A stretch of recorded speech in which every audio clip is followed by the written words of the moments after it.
भारत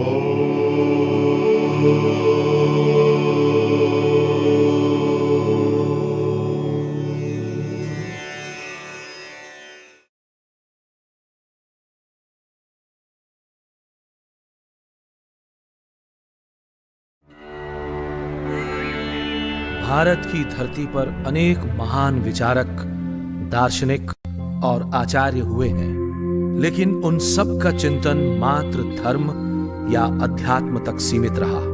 किसी ने भी खंड खंड भारतीय समाज को एक करके भारतीयता स्थापित करने का प्रयत्न नहीं किया।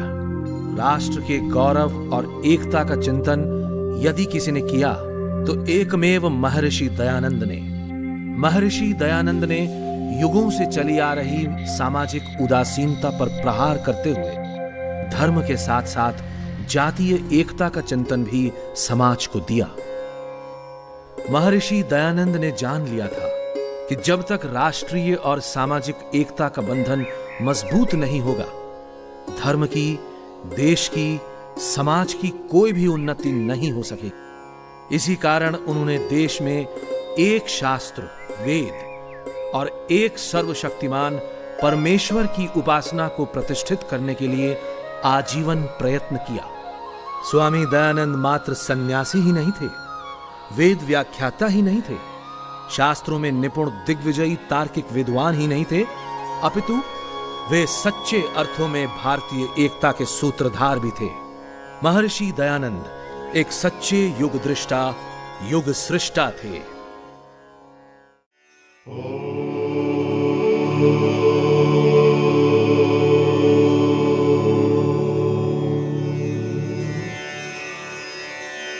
ओम भूर्भुवः स्वाहा तत्सवितुर्वरेण्यं भर्गो देवस्य धीमहि धियो यो नः प्रचोदयात्।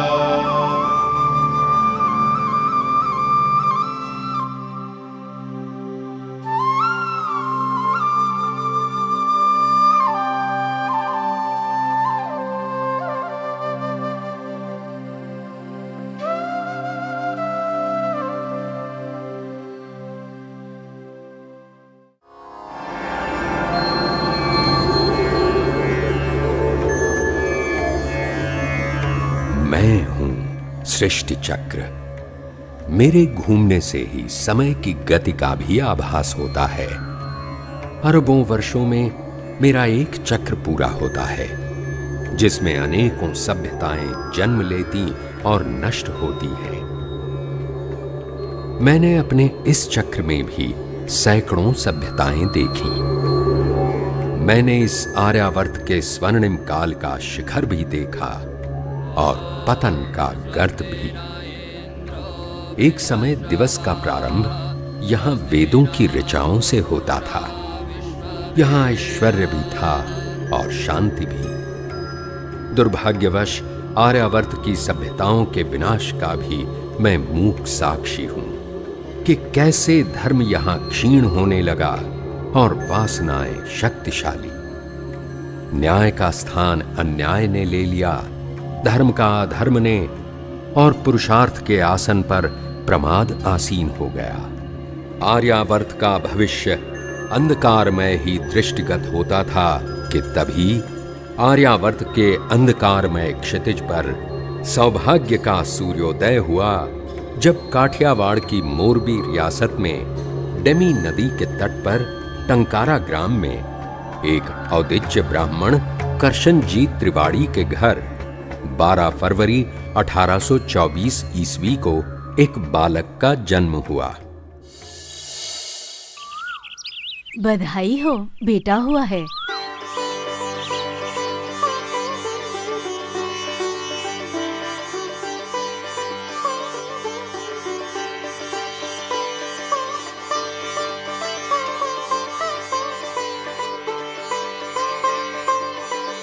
परमेश्वर ने देर से ही सही एक कुलदीपक दिया है। देखो कितना सुंदर है, आपके कुल का नाम रोशन करेगा। बालक का नाम मूल शंकर रखा गया। 5वें वर्ष में पिता ने देवनागरी अक्षर पढ़ाना प्रारंभ किया। ओम मापोहिष्ठामयो भुवस्तान ऊर्जे दधातन महेरणाय चक्षसे।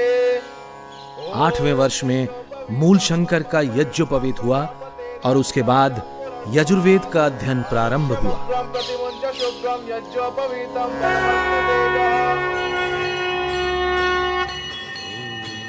करशन जी के घर में शिव की पूजा होती थी और उनके अनुसार शिव की पूजा ही सर्वश्रेष्ठ थी।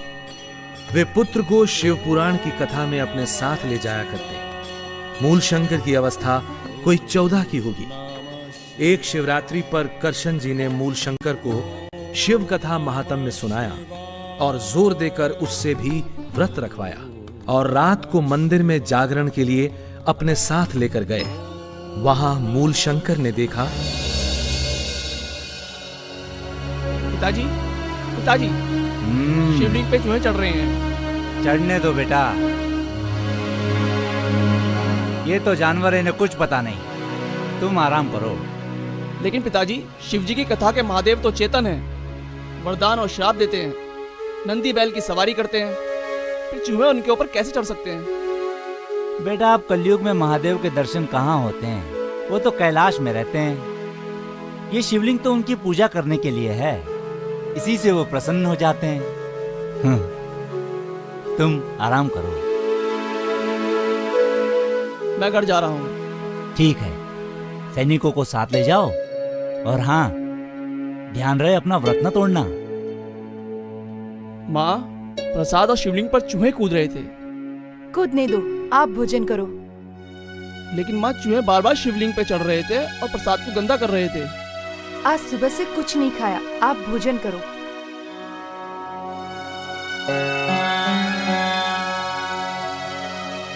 लेकिन माँ, शिवजी की कथा के महादेव तो चेतन हैं, वे अपने पर चूहों को क्यों चढ़ने देंगे? बोलो माँ, पिताजी कहते हैं असली महादेव तो कैलाश पर रहते हैं, फिर इस नकली महादेव की पूजा क्यों?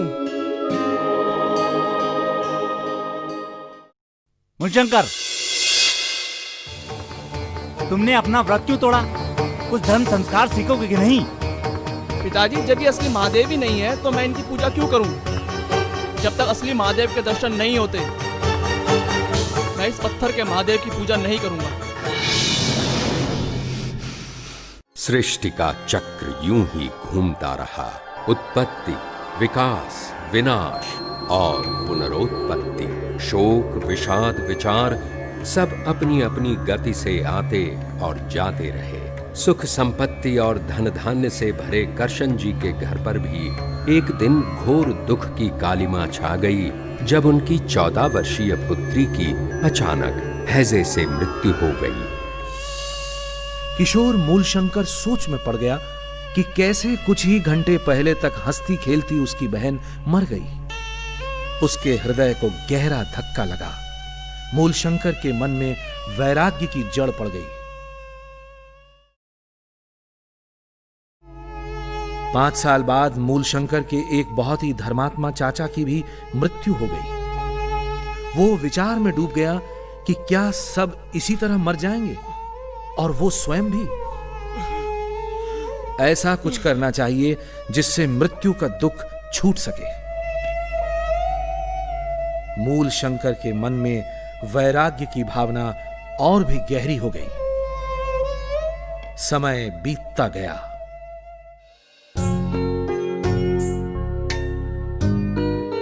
बेटा पूरे 19 साल का हो गया है, अब हमें उसका विवाह कर देना चाहिए। एक अच्छे घर से रिश्ता भी आया है, लड़की बहुत गुणवान और सुंदर है। तुम्हारी क्या राय है? ठीक ही तो है, पढ़ भी बहुत लिया है और हमें कौन सी उसे नौकरी करवानी है। संयोग देखकर बात नक्की करो। मूलशंकर, सुना है तुम्हारा विवाह होने वाला है? हाँ, घर में तो बात चल रही है, परंतु मैं गृहस्थ आश्रम नहीं करना चाहता। मैं तो आजीवन ब्रह्मचारी रहकर योग साधना करना चाहता हूँ। सुन रही हो अपने लाडले के इरादे? विवाह नहीं करना है, योगी बनकर मृत्यु पर विजय प्राप्त करना है, घर बार छोड़कर सन्यासी बनना है। हे भगवान! अब एक दिन का भी विलंब करना ठीक नहीं। मैंने कल ही कन्या के पिताजी को यहाँ बुला लिया है और आज से उसकी पढ़ाई लिखाई बिल्कुल बंद। इस पढ़ाई लिखाई के कारण ही तो उसके दिमाग में उल्टा सीधा घुसता है। पिताजी, मेरी काशी जाकर अध्ययन करने की इच्छा है। सुना है वहाँ बड़े बड़े विद्वान और योगाचार्य रहते हैं। कुछ नहीं, आपकी जितनी शिक्षा होनी थी उतनी हो चुकी। अब तक हमने आपकी हर बात मानी और उसका फल भी भुगता। अब और कुछ नहीं। और पढ़कर तुम्हें कोई नौकरी तो करनी है नहीं। बस अब आपका विवाह नक्की कर दिया है। अपनी गृहस्थी संभालो। और जब मूलशंकर ने जान लिया कि उसके माता पिता उसका विवाह किए बिना न मानेंगे, तो वो 21 वर्ष की आयु में संवत 1903 को गुपचुप घर से भाग निकला।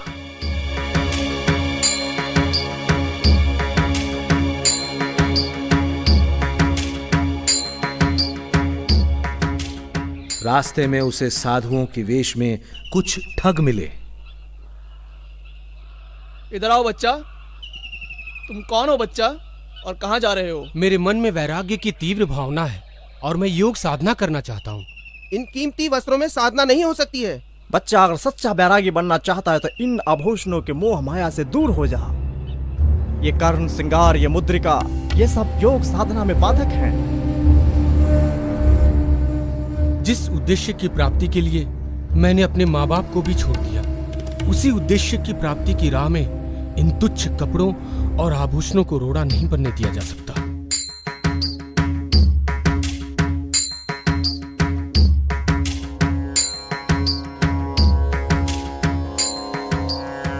मूलशंकर ने सुना था कि सायला में लाला भगत के स्थान पर अनेक योगी तथा संत आते रहते हैं, लेकिन उसे वहां वैसा कुछ नहीं मिला। लाला भगत के स्थान पर ही मूलशंकर को एक ब्रह्मचारी मिला और उसने उसे नैष्ठिक ब्रह्मचर्य की दीक्षा दी। मित्र मूलशंकर, आज से आप नैष्ठिक ब्रह्मचारी हुए और आपका नया परिचय होगा नैष्ठिक ब्रह्मचारी शुद्ध चैतन्य। उस समय कोटगांगड़ अहमदाबाद के पास एक छोटी रियासत थी। ये जीर्ण मंदिर उस समय की याद दिलाते हैं जब मूलशंकर सिद्धपुर जाते हुए यहां से गुजरा होगा। जब मूलशंकर कोटगांगड़ पहुंचा तो टंकारा के पास का ही एक वैरागी उसे मिला। अरे ये तो मूलशंकर लगता है।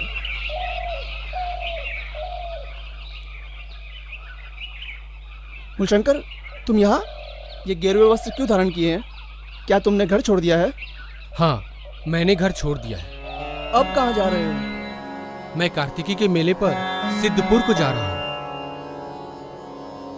इसके पिताजी को सूचना देनी चाहिए। आपका बेटा मुझे कोटगांगड़ में मिला था। वो सन्यासी हो गया है और कार्तिकी के मेले में सिद्धपुर को गया है। सब तुम्हारे लाड़ प्यार के कारण हुआ है। तुम्हारे कहने से ही हमने उसे आगे पढ़ने दिया, नहीं तो 18 साल में लग्न हो गया होता तो आज ये दिन न देखना पड़ता। सारे जग में हंसी हो रही है, लज्जा से सर झुक जाता है हमारा। हे भगवान, ये कैसा बेटा दिया तूने।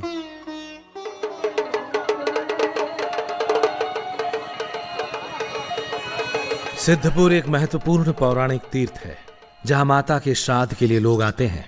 उनकी मान्यता है कि यहां तर्पण किए बिना माता की आत्मा मुक्त नहीं होती। मूलशंकर नीलकंठेश्वर महादेव के मंदिर में प्रवचन में बैठा था कि तभी करशन जी सिपाहियों के साथ आ पहुंचे। तुम हमारे कुल को बदनाम करने वाले पैदा हुए हो। तुम अपनी माता की हत्या करना चाहते हो। तुम्हारी माँ ये सहन नहीं कर सकेगी। चलो घर चलो। पिताजी आप शांत हो जाएं, क्रोधित ना हो पिताजी। मैं तो घर आने ही वाला था, अब आप आ गए हैं तो अब आपके साथ ही चलता हूँ। सैनिकों, एक पल के लिए भी इसे अकेला नहीं छोड़ना है।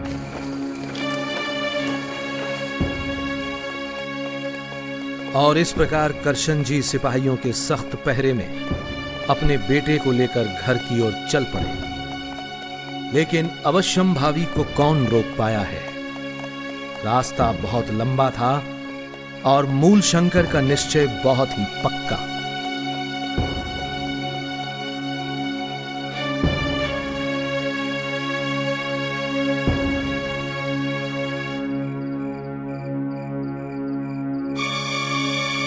एक रात जब पहरेदार सो रहे थे तो मूलशंकर शौच के बहाने भाग निकला।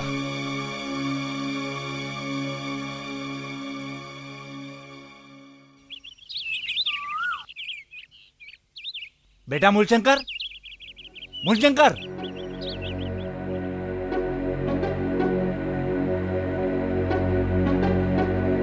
मूलशंकर, मूलशंकर कहाँ है?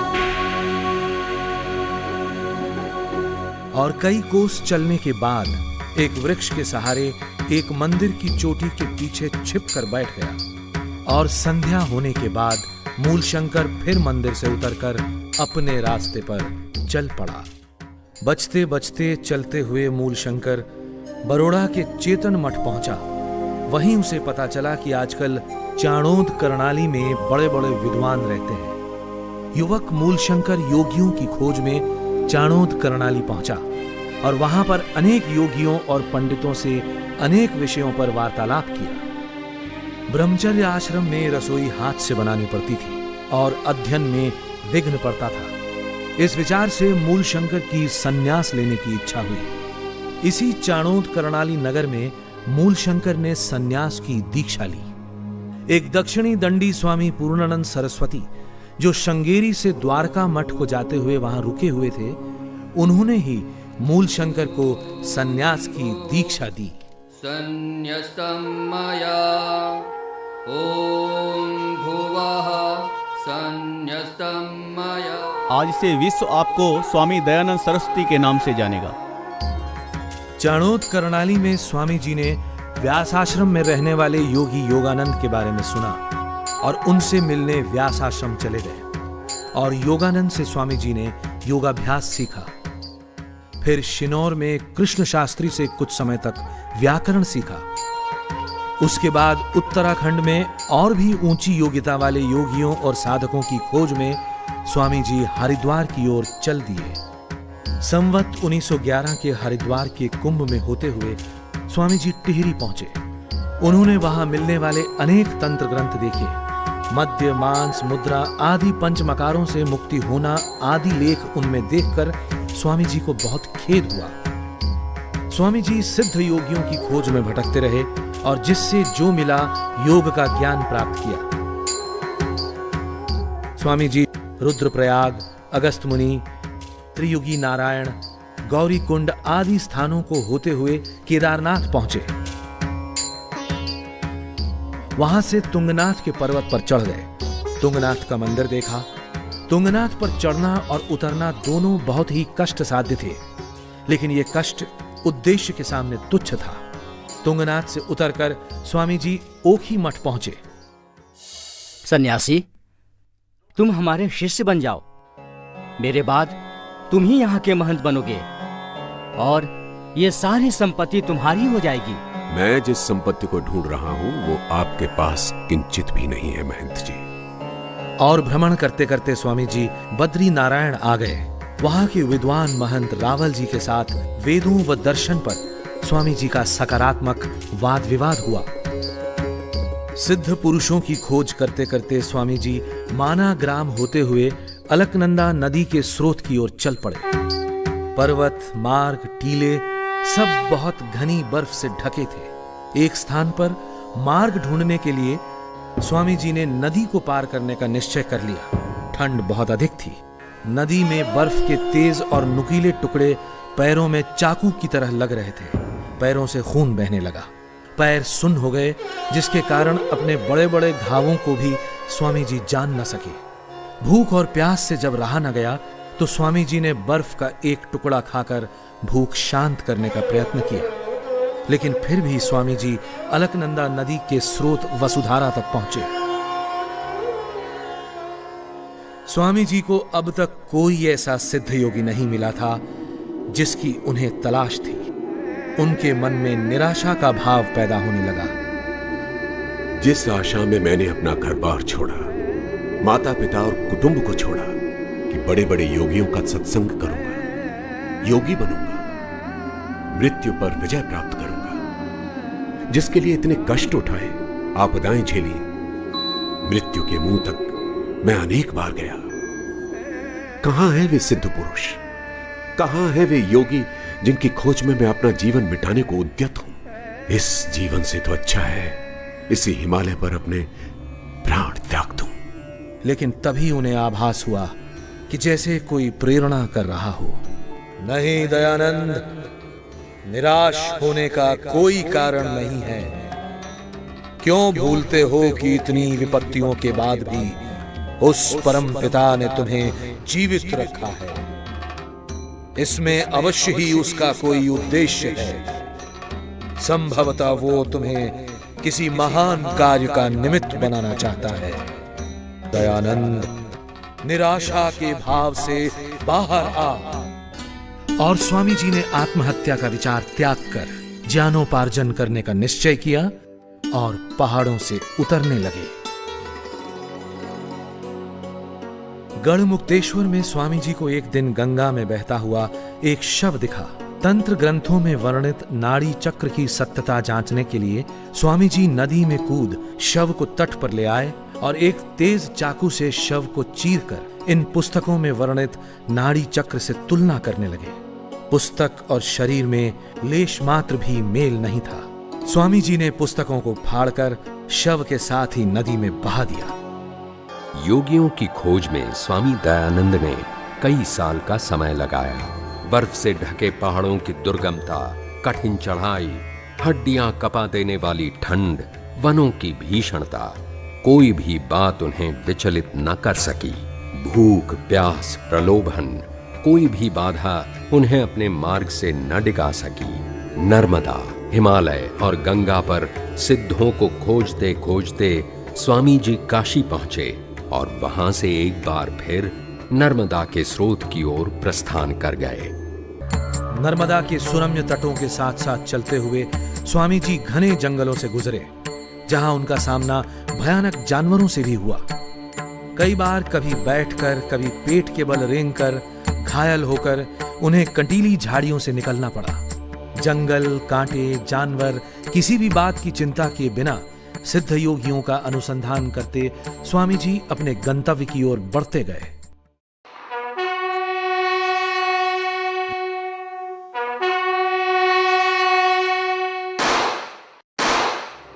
महर्षि दयानंद के जीवन वृत्त के 1857 से 1859 तक के 3 वर्षों का इतिहास में कोई एक मत ब्यौरा नहीं मिलता, लेकिन जो व्यक्ति कहता हो कि मत मतांतर के आग्रह से रहित, पक्षपात शून्य, पुत्र पर माता पिता के समान कृपा, न्याय और दया के साथ भी विदेशियों का राज्य पूर्ण सुखदायक नहीं हो सकता, वो व्यक्ति ऐसे कठिन समय में अवश्य ही कहीं स्वराज्य प्राप्ति के लिए संघर्ष कर रहा होगा।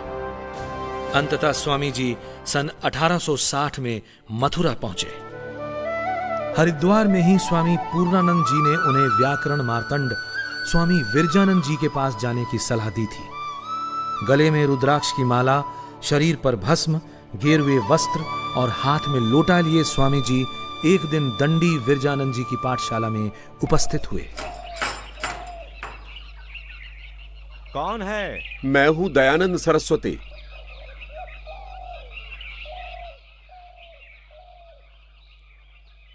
क्या चाहिए? महाराज, मैं एक सन्यासी हूं और श्री चरणों में विद्याभ्यास की कामना रखता हूं। हम किसी सन्यासी को शिष्य के रूप में ग्रहण नहीं करते। जिसके खाने और ठहरने का प्रबंध ना हो, वो विद्याभ्यास में मन नहीं लगा सकता।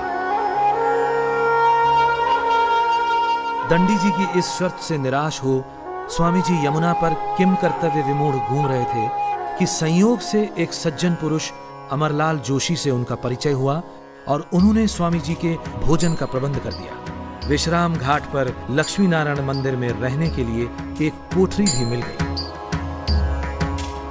श्री चरणों में दयानंद का अभिवादन स्वीकार हुआ आचार्यवर। चिरंजीवी भव। मेरे भोजन और आवास की व्यवस्था हो गई है। चिरंजीव, यदि कोई मनुष्य प्रणीत अनार्ष ग्रंथ तुम्हारे पास हो तो तुम उसे यमुना में बहा आओ, क्योंकि जब तक इन अनार्ष ग्रंथों का प्रभाव तुम्हारे मस्तिष्क पर रहेगा, तब तक आर्ष ग्रंथों का प्रकाश तुम्हारे चित्त में प्रवेश न कर सकेगा। जैसी आज्ञा गुरुदेव। दयानंद, आज मैं जिस आग को चिंगारी के रूप में तुम्हारे मस्तिष्क में स्थापित कर रहा हूं, कल वही चिंगारी एक विराट अग्निपुंज बनकर भारत भूमि के भ्रांत मतों और अंधविश्वास को जलाकर राख कर देगी। और दंडी जी के चरणों में अनेक आर्ष ग्रंथों का सघन अभ्यास प्रारंभ हुआ।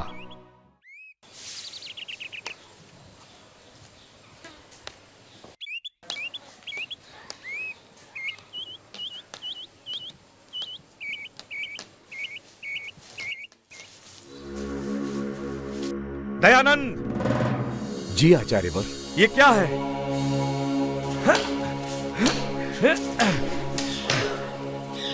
क्षमा करें आचार्यवर। दंडी जी, दयानंद एक सन्यासी है। आपको एक सन्यासी की पिटाई करना उचित नहीं है। वह दूसरे विद्यार्थियों की तरह गृहस्थ या ब्रह्मचारी नहीं है। तुम ठीक कह रहे हो। इतनी मार खाकर भी उस कुलक्कर ने यही कहा। आचार्यवर, आपके कोमल हाथों को कष्ट हुआ होगा। मेरा शरीर तो श्रम और कष्ट उठा उठाकर पाषाण के समान कठोर हो गया है। मुझे क्षमा करें। कुलक्कर कहीं का। जड़िया जी, दंडी जी के श्री चरणों में मेरा समय समाप्त हो चुका है। उन्हें गुरुदक्षिणा में देने के लिए मेरे पास कुछ भी नहीं है, लेकिन परंपरा का निर्वाह तो करना ही होगा। आप आदेश करें, हम आपकी क्या सेवा कर सकते हैं? आप तो सदैव ही सहायक रहे हैं। आप ये सुझाएं कि मैं इस अवसर को कैसे निभाऊं। मैं तो ठहरा सन्यासी। दंडी जी को लवंग बहुत पसंद है, ये तो आपको भी पता है। आप उन्हें थोड़ी लवंग गुरुदक्षिणा में दे दें। लेकिन लवंग आएगी कहां से? आप सन्यासी हैं और मैं गृहस्थ। आपकी सेवा करना मेरा दायित्व है। आप लवंगों की चिंता छोड़कर गुरुदक्षिणा की तैयारी करें। बहुत बहुत धन्यवाद। आपका ये उपकार जीवन भर याद रहेगा। गुरुदेव, ये तुच्छ गुरुदक्षिणा स्वीकार कर कृतार्थ करें। क्या लाए हो दयानंद? गुरुदेव, आपका प्रिय पदार्थ लवंग। दयानंद, हम पर इस मातृभूमि का बहुत ऋण है। वो इन मुट्ठी भर लवंगों से नहीं उतर सकता। मैं तुमसे किसी धन की दक्षिणा नहीं चाहता। मैं चाहता हूं तुम्हारे जीवन की दक्षिणा। कर सकते हो तो करो प्रतिज्ञा कि जब तक तुम जीवित रहोगे आर्यवर्त में आर्ष ग्रंथों और वेदों की महिमा स्थापित करोगे, अनार्ष ग्रंथों का खंडन करोगे और भारतवर्ष में वैदिक धर्म की स्थापना करने में अपने प्राण भी अर्पित कर दोगे। दे सकते हो तो दो गुरु दक्षिणा, कर सकते हो तो करो प्रतिज्ञा। तथास्तु गुरुदेव। दंडी जी की पाठशाला छोड़कर 1863 में स्वामी जी आगरा आ गए।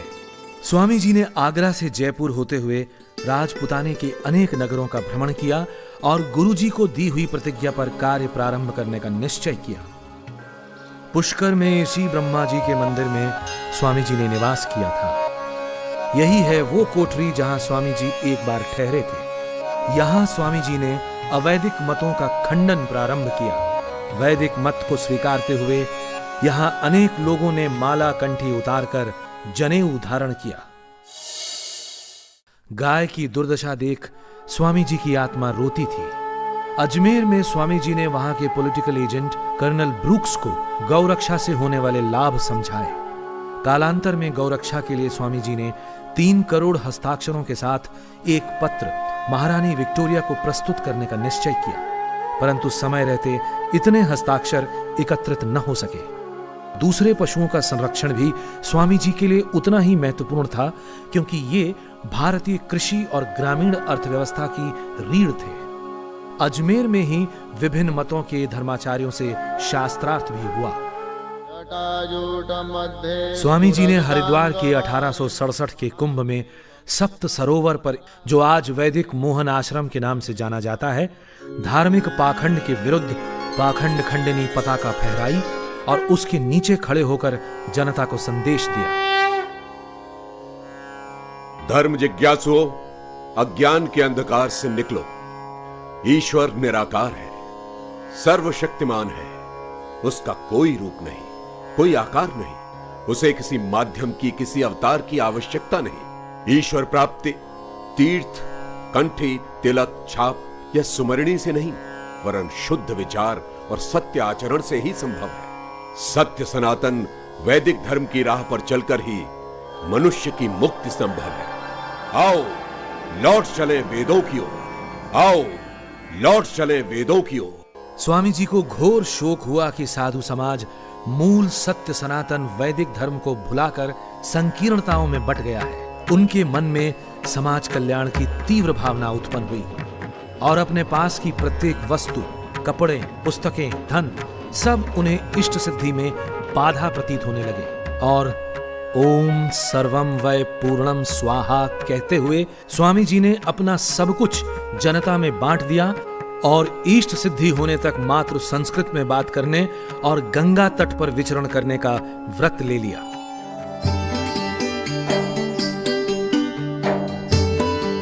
गंगा किनारे अनेक छोटे बड़े नगरों का भ्रमण करते हुए स्वामी जी कर्णवास पहुंचे। हम राव कर्ण सिंह चक्रांकित संप्रदाय के गुरु रंगाचार्य के शिष्य हैं। हम कहाँ बैठे? जहां आपकी इच्छा हो। हम तो यहीं बैठेंगे तुम्हारे पास। बैठो।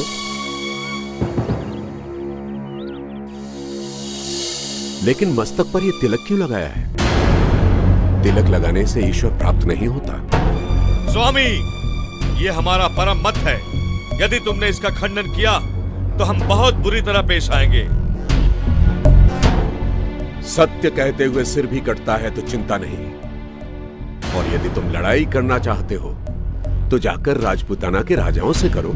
और यदि शास्त्रार्थ करना है तो वृंदावन से अपने गुरु को बुलवा लो और प्रतिज्ञा लिखवा लो कि यदि वो हार जाए तो अपना मत छोड़ दे, अन्यथा मैं अपना मत छोड़ दूंगा। स्वामी, हम चाहें तो इस तलवार को तुम्हारे पेट में घुसेड़ दें, लेकिन हमारा सन्यासी धर्म हमें इसकी आज्ञा नहीं देता। महर्षि दयानंद ने नगर नगर, ग्राम ग्राम घूमकर शास्त्रार्थों के द्वारा अपने प्रतिद्वंदियों को परास्त किया। दयानंद के अमोघ अस्त्र शास्त्रार्थ के सामने बड़े बड़े धर्म योद्धा धराशायी हो गए। मुरादाबाद में राजा जय कृष्णदास की कोठी के ये भग्नावशेष प्रत्यक्षदर्शी हैं उस ऐतिहासिक शास्त्रार्थ के जो यहाँ पादरी डब्ल्यू पार्कर और स्वामी जी के बीच हुआ था।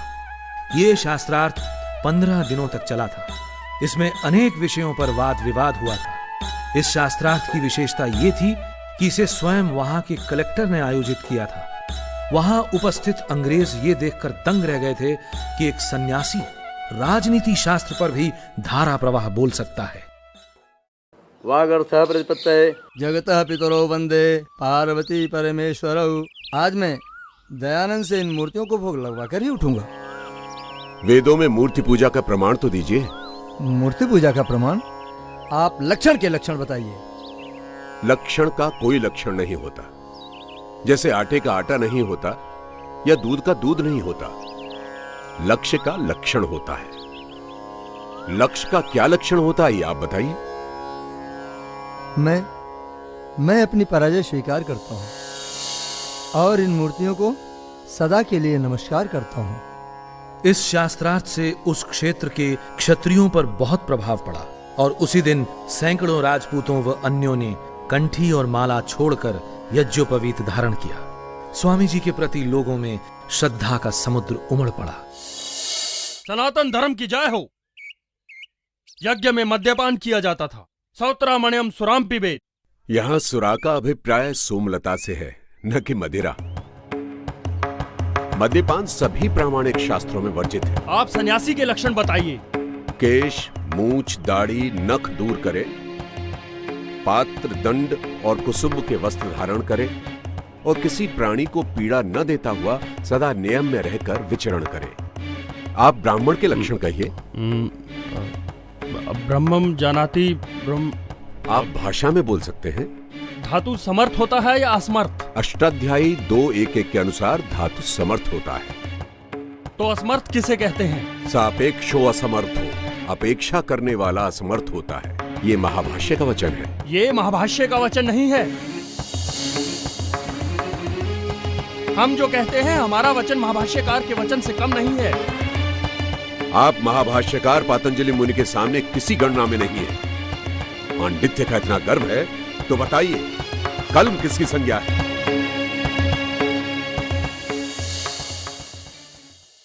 क्या आप महाभारत में विश्वास करते हैं? हाँ। एक भील ने द्रोणाचार्य की मूर्ति बनाकर उसकी पूजा की और शस्त्रों का अभ्यास किया और उसमें विशेष निपुणता प्राप्त की। इससे मूर्ति पूजा सिद्ध होती है। इससे मूर्ति पूजा सिद्ध नहीं होती है। एकलव्य ने यह कार्य अज्ञानवश किया। उसकी शस्त्र निपुणता मूर्ति पूजा का नहीं वरन सतत और सघन अभ्यास का फल थी। ईश्वर सर्वव्यापक है तो पत्थर में भी है, तो फिर मूर्ति पूजन में क्या दोष है? ईश्वर सर्वव्यापक है तो पत्थर में ही क्या विशेषता है? चेतन को छोड़कर जड़ की पूजा में क्या भलाई है? वेदों में यदि प्रतिमा पूजन की आज्ञा नहीं है तो निषेध भी कहां है? जब विधि नहीं है तो निषेध ही समझना चाहिए। कानपुर में दरगाही लाल के घाट पर 31 जुलाई 1871 को स्वामी जी और हलधर ओझा के बीच हुए इस दूसरे शास्त्रार्थ को सुनने कानपुर की 20-25 हजार से अधिक जनता उमड़ पड़ी थी। लोगों ने अपने घर की छतों और पेड़ों पर चढ़कर भी इस शास्त्रार्थ को देखा था। इस शास्त्रार्थ का कानपुर की जनता पर इतना प्रभाव हुआ कि लोग मूर्ति पूजा से विमुख होकर मूर्तियों को गंगा में प्रवाहित करने लगे। यहां तक कि इससे चिंतित होकर वहां के प्रभावित पुजारियों ने समाचार पत्रों में एक विज्ञापन छपवाया कि लोग मूर्तियों को गंगा में न बहाकर अमुक मंदिर में दे दें। शास्त्रार्थों के इसी दौर में एक इतिहास रचा गया। स्वामी जी को मालूम था कि यदि जड़ पूजा को समाप्त करना है तो उसकी जड़ पर ही प्रहार करना होगा, अर्थात काशी के विद्वानों को शास्त्रार्थ में परास्त करना होगा। लेकिन ये इतना सरल कार्य नहीं था, क्योंकि पौराणिक समाज की मान्यता थी कि काशी की रक्षा स्वयं महादेव करते हैं और यहाँ मरने का अर्थ है सीधे स्वर्ग जाना। उसी काशी की रक्षा के लिए हजारों पंडित अपनी अगाध विद्या और काशी नरेश अपने बल और धन से सदैव तत्पर रहते थे। स्वामी जी ने काशी पहुंचकर राजा अमेठी के बाग में डेरा डाला और जड़ पूजा के विरुद्ध अनवरत संस्कृत प्रवचन करने लगे।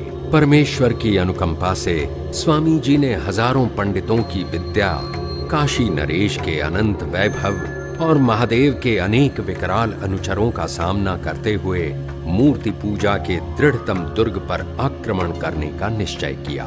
काशी नरेश ने क्षुब्ध होकर काशी के पंडितों और विद्वानों को बुलाकर कहा, आप लोग उससे शास्त्रार्थ कीजिए।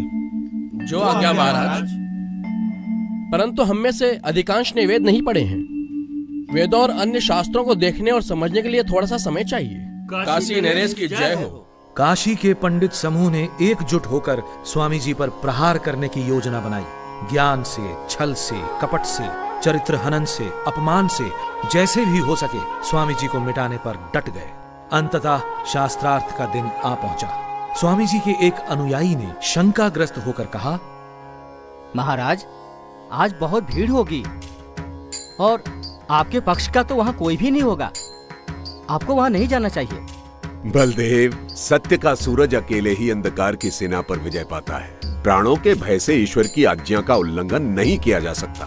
जो होगा देखा जाएगा। जाओ, क्षौर के लिए एक नाई को बुला लाओ। जो आज्ञा प्रभु।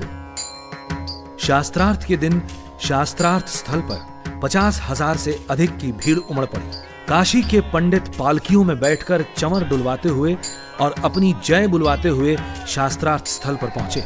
इस शास्त्रार्थ में काशी के शीर्षस्थ 27 पंडितों ने भाग लिया। प्रबंध में जानबूझकर अव्यवस्था पैदा कर दी। स्वामी जी के पक्ष वालों को बाग में प्रवेश ही नहीं करने दिया गया और शास्त्रार्थ आरंभ हुआ। क्या आप वेदों का प्रमाण स्वीकार करते हैं? हाँ। वेदों में मूर्ति पूजा का कोई प्रमाण हो तो दिखाइए। आनंदमयो अभ्यासात, दिखलाइए कि ये सूत्र वेद मूलक है। जब तक समस्त वेद को देख न लिया जाए इस प्रश्न का उत्तर नहीं दिया जा सकता, क्योंकि समस्त वेद शास्त्र तो पंडितों में से भी किसी को उपस्थित नहीं है। सभी वेद शास्त्र यदि तुम्हें उपस्थित नहीं थे तो काशी में शास्त्रार्थ करने क्यों चले आए थे? क्या आपको सब कुछ उपस्थित है? ब्राह्मणान इतिहासान पुराणानी, इस वाक्य में पुराणी शब्द पुराणों के लिए आया है। पुराण शब्द यहाँ विशेषण है, किसी पुस्तक विशेष का नाम नहीं। ये वेद मंत्र है। यज्ञ समाप्तो शतयाम दशमे दिवसे पुराण पाठम शृणुयात्। और पुराण शब्द यहाँ विशेषण नहीं है।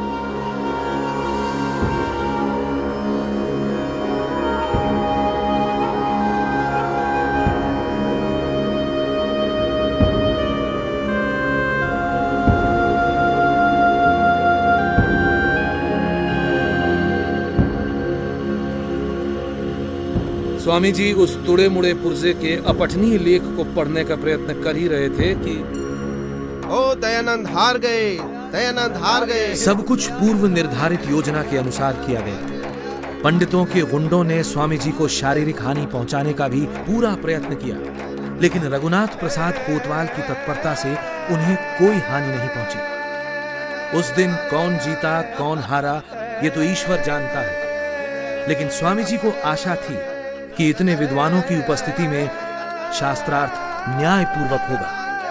अनेक दिनों तक चलने वाला शास्त्रार्थ कुछ ही घंटों में समाप्त कर दिया गया और वेदों में मूर्ति पूजा न होने की सच्चाई स्थापित होने से रह गई। घोर शोक की बात है कि आर्यावर्त के लोग अपने ही जैसे दूसरे मनुष्यों को अछूत कहकर उनसे घृणा करते हैं। जो लोग कुत्तों को छू सकते हैं, बिल्लियों से खेल सकते हैं, भैंसों, ऊंटों तथा और भी गंदे जंतुओं को छू ही नहीं खा भी लेते हैं, वही लोग दूसरों को अछूत समझें, उन्हें शिक्षा तक का अधिकार नहीं। ये कैसा न्याय है, कैसा धर्म है? स्वामी जी ने धर्म के ठेकेदारों को ललकारा और कहा, जैसे परमात्मा ने आकाश, जल, पृथ्वी, अग्नि, वायु, सूर्य, चंद्र और अन्नादि पदार्थ सबके लिए बनाए हैं, वैसे ही वेद भी सब मनुष्यों के लिए प्रकाशित किए हैं। वैसे ही शिक्षा पर भी सबका अधिकार है। सभी मनुष्य समान हैं। स्वामी जी ने अनुभव किया कि प्रौढ़ों को प्रवचनों से बदल पाना संभव नहीं है। अतः समाज में स्थायी परिवर्तन के लिए बालकों में ही शिक्षा के माध्यम से अच्छे संस्कार स्थापित करने होंगे। और इसी उद्देश्य से सितंबर 1870 में मिर्जापुर में गुरुचरण रईस व अन्यों की सहायता से अनेक पाठशालाओं की श्रृंखला में पहली पाठशाला की स्थापना हुई और कालांतर में कासगंज, छलेसर, काशी आदि अनेक स्थानों पर वैदिक पाठशालाएं खोली गई। स्वामी जी सोचते थे कि इन पाठशालाओं से निकले छात्र आर्यवर्त में वैदिक मत का प्रचार करेंगे, परंतु ऐसा न हो सका। मिर्जापुर पाठशाला में नियुक्त अध्यापकों ने छात्रों को उल्टा सीधा पाठ पढ़ाना प्रारंभ कर दिया। अरे मूढ़ों, इस पढ़ाई से तुम्हें क्या मिलने वाला है? ना कोई गृहस्थ तुम्हें श्राद्ध भोज में बुलाएगा, ना किसी और अनुष्ठान में निमंत्रण देगा। भूखे मर जाओगे। अरे दयानंद का क्या है? वो तो सोटा लोटा और लंगोटाधारी साधु है, ना कोई आगे ना कोई पीछे। उस लोटा सोटा लंगोटाधारी की बातें छोड़ो और विवाह संस्कार कराना और सत्यनारायण की कथा बांचना सीख लो। लाभ ही लाभ है। इन पाठशालाओं में पढ़ने वाले छात्र और अध्यापक दोनों ही अपनी रूढ़ियों को नहीं छोड़ सके और ये सभी पाठशालाएं समय के साथ बंद हो गईं। जनहिताय स्वामी जी ने अपने योग बल का उपयोग अनेक अवसरों पर किया। कासगंज आर्य समाज में लगा ये चित्र उस घटना का वर्णन करता है जब यहां झौरा भौरा चौक पर एक दिन सड़क के बीच दो सांड सींग से सींग भिड़ाकर लड़ रहे थे। स्वामी जी ने थोड़ी देर तो प्रतीक्षा की, फिर वे उन लड़ते हुए सांडों के निकट पहुंचे और उन्हें सींगों से पकड़कर पीछे की ओर धक्का दे दिया। लोग डर गए। धक्का जोर से पड़ा और सांड डर कर भाग गए और अवरुद्ध मार्ग खुल गया। अनूप शहर में स्वामी जी को एक व्यक्ति ने पान में रखकर विष दे दिया। स्वामी जी के बहुत ही प्यारे भक्त तहसीलदार सैयद मोहम्मद ने उस आदमी को गिरफ्तार करवा लिया। नमस्ते हुजूर, स्वामी जी आपका कातिल आपके सामने है। ये वही शख्स है जिसने पान में जहर देकर आपको मारने की कोशिश की। तहसीलदार साहब, मैं संसार में किसी को कैद कराने नहीं, बल्कि संसार को अज्ञान और असत्य की कैद से छुड़ाने आया हूं। इसे छोड़ दो। यदि ये अपनी दुष्टता नहीं छोड़ता तो फिर हम भी अपनी सज्जनता क्यों छोड़ दें? आपने अपने कातिल को भी माफ कर दिया। आप कोई फरिश्ता हैं। महाराज, मुझे क्षमा कर दीजिए महाराज। भागलपुर में गंगा पर एक मेला लगता था। वहां स्वामी जी ने देखा कि लोग पंडों को अपनी कन्याएं दान दे रहे हैं। अपने देश में फैली धर्मांधता और अंधविश्वास को साक्षात देखकर स्वामी जी को बहुत संताप हुआ। एक कन्या और एक गाय भैंस में कोई अंतर ही नहीं। अंधविश्वास का ऐसा तांडव। अरे भाई, तुम लोग ये क्या कर रहे हो जो अपना खाना इस गाय को खिला रहे हो? आज स्वामी जी ने भोजन करने से इनकार कर दिया। आज हमारी भी इच्छा नहीं है खाना खाने की। ऐसी भी क्या बात हो गई भाई?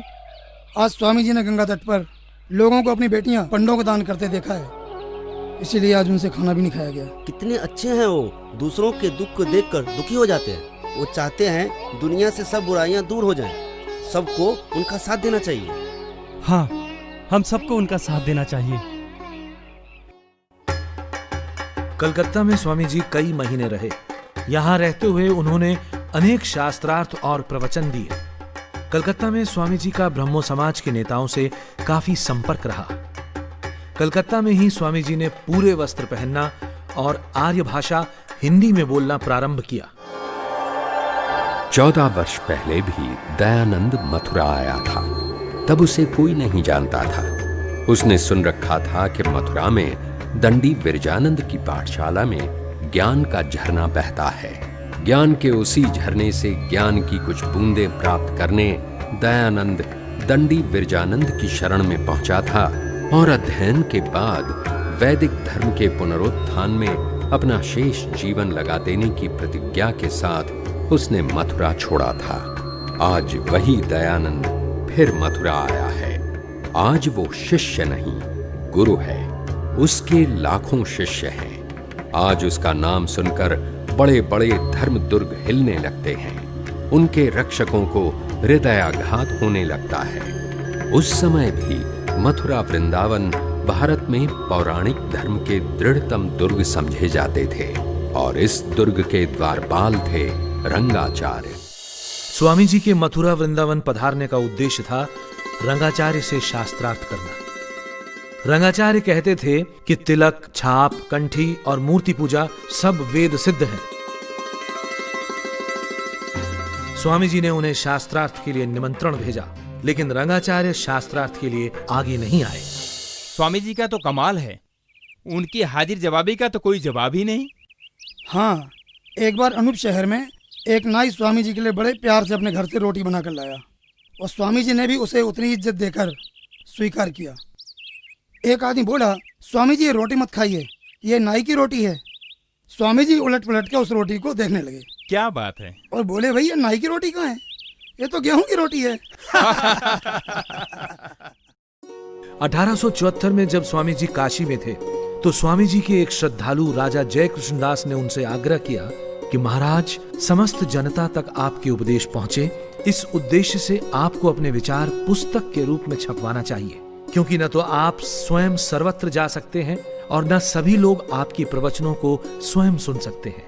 और उनके सुझाव पर 12 जून 1875 को स्वामी जी ने सत्यार्थ प्रकाश लिखवाना प्रारंभ किया। स्वामी जी बोलते जाते थे और श्री चंद्रशेखर लिखते जाते थे। सत्यार्थ प्रकाश नामक ग्रंथ 4 महीने से भी कम समय में तैयार किया था। इसमें सैकड़ों ग्रंथों से उद्धरण दिए गए हैं। इस ग्रंथ में मुख्यतः इन विषयों पर ऋषि ने अपने विचार लिखे। परमेश्वर के गुण और स्वभाव पर आधारित नामों की व्याख्या, संतानों की शिक्षा, ब्रह्मचर्य और पठन पाठन की व्यवस्था, सत्यासत्य ग्रंथों के नाम और पढ़ने पढ़ाने की रीति, विवाह और गृहस्थ आश्रम, वानप्रस्थ एवं सन्यास की विधि, राजधर्म, वेदेश्वर विषय, विद्या अविद्या, बंध और मोक्ष, सृष्टि की उत्पत्ति स्थिति एवं प्रलय, आचार अनाचार और भक्ष्याभक्ष्य विषय, देशी और विदेशी मतों पर।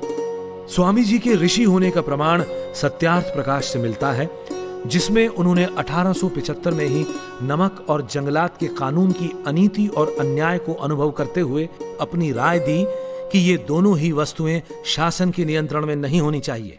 सत्यार्थ प्रकाश ने अनेक क्रांतिकारियों को देश पर मर मिट जाने की प्रेरणा दी। राम प्रसाद बिस्मिल, शहीद भगत सिंह, चंद्रशेखर आजाद, स्वामी श्रद्धानंद, लाला लाजपत राय, वीर सावरकर, श्याम जी कृष्ण वर्मा और भाई परमानंद जैसे वीरों की एक लंबी सूची है। गुरु को दी हुई प्रतिज्ञा का निर्वाह करते करते स्वामी जी दिसंबर 1874 को मुंबई आ गए। मुंबई में ही श्री गोपालराव देशमुख के आग्रह पर स्वामी जी ने वेद भाष्य लिखने का निश्चय किया। महाराज, एक विनती है। कहिए। आज तक वेदों के जितने भी भाष्य हुए हैं वे आपको मान्य नहीं है, तो फिर सत्य और असत्य का निर्णय कैसे हो? महाराज, आपको इस दिशा में कुछ करना चाहिए। आपको वेदों का एक ऐसा भाष्य लिखना चाहिए जो हर दृष्टि से प्रामाणिक हो। आप उचित ही कह रहे हैं बाबू गोपाल राव, यही समय की मांग भी है। हम वेदों का भाष्य अवश्य करेंगे। धन्यवाद। और स्वामी जी ने ऋग्वेद का भाष्य प्रारंभ किया। अपने भक्तों के आग्रह पर मुंबई में स्वामी जी ने आर्य समाज की स्थापना की। 10 अप्रैल 1875 को गिरगांव रोड पर डॉक्टर माणिक जी की बागवाड़ी में शाम 5:30 बजे आर्य समाज स्थापित हुआ। इस आर्य समाज की स्थापना के रूप में पाखंड और असत्य का अंधेरा दूर करने के लिए जिस एक दीपक का प्रज्वलन हुआ, वो आगे चलकर सहस्त्रों आर्य समाजों की विशाल दीपमाल का अंग बना।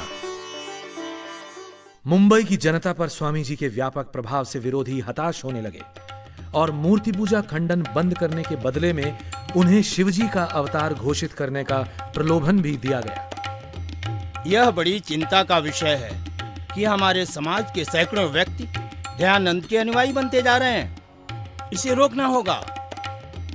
इसके लिए एक ही उपाय दिखता है। वो क्या महाराज? उसे प्रलोभन देना होगा। दयानंद के पास एक प्रस्ताव भेजा जाए। यदि वह जड़ पूजा का खंडन बंद कर दे तो हम सब उसके अनुयायी बन जाएंगे और उसे शिव का अवतार घोषित कर दिया जाएगा। असंभव। जिस अंधेरी खाई से हम इस समाज को निकालना चाहते हैं, हम स्वयं उसी में गिर जाएं? संभव नहीं। सिद्धांतों के साथ समझौता संभव नहीं। न्यायमूर्ति महादेव गोविंद रानाडे और महादेव मोरेश्वर कुंटे के आग्रह पर धर्मचक्र को आगे बढ़ाते हुए स्वामी जी पूना पहुंचे।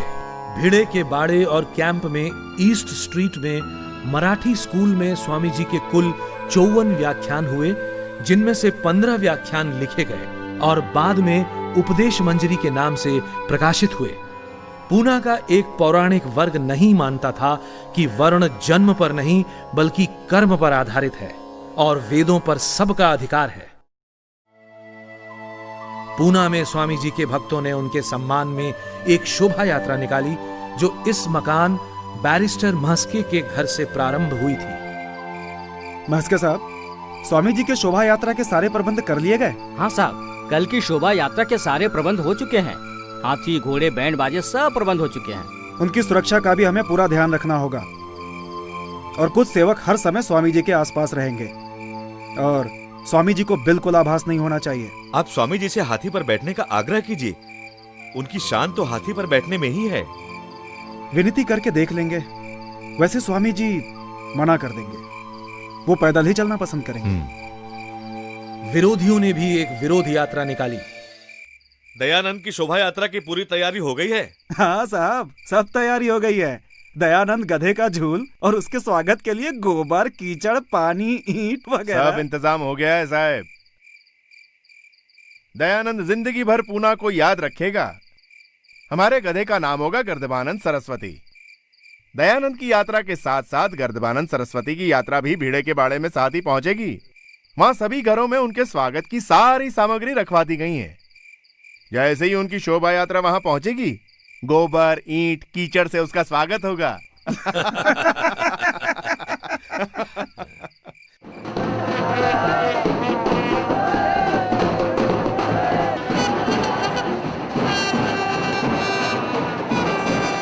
दोनों शोभा यात्राएं सायं 7:30 बजे भिड़े के बाड़े पहुंची, जहां स्वामी जी का व्याख्यान होना था। स्वामी जी की शोभा यात्रा पर ईंट और पत्थरों की बारिश हुई।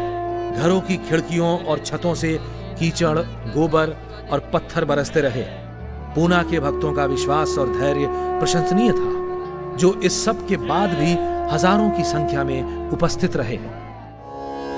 शाहजहांपुर जिले के चांदापुर गांव के दो जमींदार भाइयों ने आपसी धार्मिक मतभेदों को हमेशा के लिए मिटाने के उद्देश्य से चांदापुर में एक मेला आयोजित किया। इसमें देवबंद के मौलवी मोहम्मद कासिम, बरेली के पादरी स्कॉट और आर्य धर्म के प्रतिनिधि के रूप में स्वामी जी ने भाग लिया। इस मेले में परमेश्वर ने जगत को किस वस्तु से, किस समय और किस उद्देश्य से रचा, ईश्वर सर्वव्यापक है या नहीं, ईश्वर न्यायकारी और दयालु किस प्रकार है, वेद, बाइबल और कुरान के ईश्वरवाणी होने का क्या प्रमाण है, मुक्ति क्या है और वो कैसे प्राप्त होती है, इन 5 विषयों पर सकारात्मक वाद विवाद हुआ। इस मेले का नाम था ब्रह्म विचार मेला। वैदिक धर्म की सच्चाई के सामने कोई न ठहर सका। मुक्ति क्या है? दुखों से छूटने का नहीं, बल्कि पापों से बचने और स्वर्ग में पहुंचने का नाम मुक्ति है। खुदा की मर्जी है, जिसे चाहे मुक्ति दे, जिसे चाहे ना दे। यदि हाकिम किसी पे नाराज हो जाए तो उसे और भी कड़ा दंड दे सकता है, और खुश हो जाए तो उसे छोड़ सकता है। सब दुखों से छूटकर सच्चिदानंद स्वरूप परमात्मा को प्राप्त होकर सदा आनंद में रहने और जन्म मरण में न गिरना ही मुक्ति है, और यह मात्र सत्कर्मों से ही प्राप्त हो सकती है। अच्छा, आप लोग ये बताएं, ईश्वर ने सृष्टि को कब और कैसे बनाया? खुदा ने इस सृष्टि को अपने स्वरूप से बनाया है। कब और कैसे बनाया है, ये सवालात गैर जरूरी है। हमें रोटी खाने से मतलब है, न कि कब पकी, कैसे पकी, कहां पकी। इससे ईश्वर ने सृष्टि को नास्ति से बनाया। उसके बनाने के वर्षों का हमें ज्ञान नहीं। इस संसार के सुख के लिए ये सृष्टि रची गई है। ईश्वर ने सृष्टि को कब बनाया, इसका उत्तर केवल वैदिक धर्म ही दे सकता है। वैदिक धर्मानुसार सृष्टि को बने हुए प्रायः 2 अरब वर्ष हुए हैं। ज्योतिष शास्त्र में यह संख्या लिखी है और भूगर्भ शास्त्र भी इसकी पुष्टि करता है। ओ भाइयों, ओ दयानंद की लोकप्रियता इतनी बढ़ती गई ना, तो हम लोग बेरोजगार हो जाएंगे और भूखों मरने की नौबत आ जाएगी हमारी। जब से दयानंद लाहौर आया है, मेरी गद्दी जजमानों से खाली हो गई है। 1 हफ्ते से जन्मपत्री कुंडली तक बनवाने नहीं आया कोई। इसका क्या उपाय करें? लाहौर के जितने बड़े रईस हैं ना, वो हम में से किसी न किसी के जजमान हैं। उनसे कह दो दयानंद नास्तिक है, अंग्रेजों का एजेंट है, कोई भी उसे घर में, अपने बाग में शरण ना दे। और सबसे पहले जहाँ वो रह रहा है ना, उसे वहाँ से निकलवा के सड़क पे खड़ा कर दो। बस यही एक उपाय बचा है उसका, और दूसरा कोई नहीं। और फिर देखते हैं कितने रह गए वेदांत का प्रचार करता है, वड्डा आया वेदांत वाला। स्वामी जी जिस बाग में ठहरे हुए थे, वहां से उन्हें निकलवा दिया गया। आश्चर्यजनक रूप से लाहौर के एक मुस्लिम डॉक्टर खान बहादुर रहीम खान ने प्रसन्नतापूर्वक अपनी कोठी स्वामी जी को ठहरने के लिए दे दी। 24 जून 1877 को डॉक्टर रहीम खां की कोठी पर ही लाहौर आर्य समाज की स्थापना हुई। यहीं पर स्वामी जी ने मुंबई में रचे गए आर्य समाज के नियमों में संशोधन किया और 10 नियम रखे गए जो आज भी प्रचलित हैं। लाहौर से स्वामी जी ने पूरे पंजाब की यात्रा की। अब तक लगभग पूरे पंजाब के सभी बड़े नगरों में आर्य समाज स्थापित हो चुके थे और प्रजा में तेजी से वेद मत का संचार हो रहा था। जालंधर में स्वामी जी के एक व्याख्यान में वैश्यागमन संबंधी स्वामी जी की कुछ कड़वी परंतु सत्य बातों को सुनकर सरदार विक्रम सिंह रुष्ट हो गए। जब वे अपनी घोड़ा बग्घी पर सवार होकर जाने लगे, सुना है ब्रह्मचर्य में बहुत बल होता है। आप भी तो ब्रह्मचारी हैं, मगर हमें आप में ऐसा कुछ भी नहीं दिखाई देता।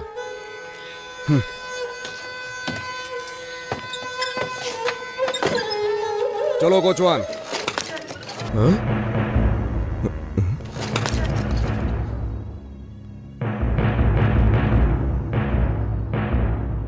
मुझसे गलती हो गई महाराज, मुझे क्षमा कर दें। रुड़की अंग्रेजी राज्य का छोटा सा सुंदर नगर। रुड़की में ही स्वामी जी को कर्नल ओलकॉट का पत्र मिला और थियोसॉफिकल सोसाइटी के साथ संपर्क का प्रारंभ हुआ। इसी थॉमसन कॉलेज के पुस्तकालय से पंडित त्रिलोकीनाथ ने मैक्स मूलर द्वारा अनुवादित वेद पुस्तकें मंगाकर यह सिद्ध करने का असफल प्रयत्न किया था कि मूर्ति पूजा वेद विहित है। रुड़की में स्वामी जी ने डार्विन के सिद्धांत जैसे विषयों पर व्याख्यान दिए, जिससे वहां का शिक्षित समाज बड़ा प्रभावित हुआ। स्वामी जी ने अपने हाथों से 20 अगस्त 1878 को रुड़की आर्य समाज की नींव रखी। अब तक की जो परंपरा थी कि हिंदू तो अपना मत छोड़कर जा सकता है, परंतु दूसरे धर्मों के लोग हिंदू नहीं बन सकते थे, वो देहरादून में स्वामी जी द्वारा समाप्त हुई। वैदिक धर्म के द्वार सबके लिए खुल गए। यहां एक मुस्लिम बंधु मोहम्मद उमर ने स्वेच्छा से वैदिक धर्म में प्रवेश किया और आगे चलकर अलकधारी के नाम से विख्यात हुआ। माना जाता है कि ये पत्र उसी ऐतिहासिक घटना से संबंध रखता है। स्वामी जी 14 अगस्त 1879 को बरेली पधारे। बरेली में स्वामी जी ने अनेक व्याख्यान दिए, जिनमें कलेक्टर, पादरी व अन्य विशिष्ट व्यक्ति शामिल होते थे। बरेली में ही एक बिगड़ैल नास्तिक युवक मुंशीराम महर्षि से मिला।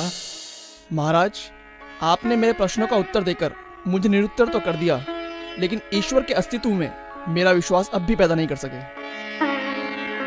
मैंने कब प्रतिज्ञा की थी कि मैं तुम्हारा विश्वास ईश्वर पर करा दूंगा? प्रश्नों का उत्तर देना युक्त की बात थी। रही बात ईश्वर पर विश्वास की, सो ईश्वर पर विश्वास तुम्हें तभी होगा जब ईश्वर तुम्हें स्वयं विश्वासी बनाएंगे। ईश्वर पर विश्वास तुम्हें तभी होगा जब ईश्वर तुम्हें स्वयं विश्वासी बनाएंगे। ईश्वर पर विश्वास तुम्हें तभी होगा जब ईश्वर तुम्हें स्वयं विश्वासी बनाएंगे। यही मुंशीराम आगे चलकर स्वामी श्रद्धानंद बने। इस स्थान पर कभी बरेली का टाउन हॉल हुआ करता था, जहां 25, 26 व 27 अगस्त 1879 को पादरी स्कॉट के साथ स्वामी जी का बहुचर्चित शास्त्रार्थ हुआ। जीव के शुभाशुभ कर्म प्रवाह से अनादि है। उनका यथार्थ फल देना ईश्वराधीन है। स्थूल और कारण शरीर के बिना जीव सुख दुख का भोग नहीं कर सकता, इसलिए उसका बार बार देह धारण करना आवश्यक है। क्या वे आत्माएं कभी जन्म के चक्र से पार होंगी? क्या पुनर्जन्म केवल दंड भोगने के लिए ही है? क्या ईश्वर मनुष्यों के पापों को क्षमा करता है? परमेश्वर और हमारा राजा प्रजा और पिता पुत्र का संबंध है। वो पापों के लिए अवश्य दंड देता है, परंतु पापों को क्षमा भी करता है। संसार में भी पिता पुत्र को दंड भी देता है और क्षमा भी करता है। दंड देना और क्षमा करना दो परस्पर विरोधी बातें हैं। इससे परमेश्वर न्यायकारी नहीं रहता, क्योंकि न्याय का अर्थ है कि जो जितना और जैसा कर्म करे उतना और वैसा ही फल देना। पापी को क्षमा करने से पाप बढ़ता है, पापी का पाप करने का साहस बढ़ता है। न्याय करना परमेश्वर का स्वाभाविक गुण है, वो इसके विपरीत कार्य नहीं कर सकता। ये बताएं कि परमेश्वर कौन कौन से पाप क्षमा करता है और कौन कौन से नहीं करता। ये तो हम नहीं कह सकते कि कहां तक वो दंड देता है और कहां तक क्षमा करता है। क्षमा से पाप की निवृत्ति कहना ठीक नहीं, और फिर पिता भी पुत्र के सभी पापों को क्षमा नहीं करता। वेदों में कहीं भी पाप का क्षमा होना नहीं लिखा है। अंग्रेजी बोलने वाले वेदों के अर्थ का निर्णय नहीं कर सकते। अदिति का अर्थ पृथ्वी, आकाश, माता, पिता, अंतरिक्ष आदि भी है। ये बरेली का बेगम बाग इलाका है। यहाँ पर स्वामी जी लक्ष्मीचंद खजांची की कोठी में ठहरे थे। स्वामी जी के प्रवचनों में कुछ कड़वी बातों से वहां के कमिश्नर रुष्ट हो गए और उन्होंने खजांची को बुलवा भेजा। हुजूर ने याद फरमाया, लक्ष्मीचंद खजांची, ये दयानंद स्वामी तुम्हारा ही कोठी पर ठहर रहा है? जी हुजूर। अपने स्वामी से कहो ज्यादा सख्ती से काम न ले। हम ईसाई लोग तो सभ्य है, वाद विवाद से नहीं घबराता, लेकिन अनपढ़ हिंदू और मुसलमान बिगाड़ उठा तो उसका प्रवचन बंद हो जाएगा। जो हुक्म सरकार। लेकिन खजांची साहब की हिम्मत नहीं हुई कि स्वामी जी को यह संदेश स्वयं दे दें। महाराज जी, कल खजांची साहब को कमिश्नर साहब ने अपने बंगले पर बुलवाया था। ये आपसे कुछ कहना चाहते हैं। तो भाई इसमें सहमने की क्या बात है? कमिश्नर ने यही कहा होगा ना कि अपने पंडित से कहो ज्यादा सख्ती ना किया करे। आप चिंता ना करें।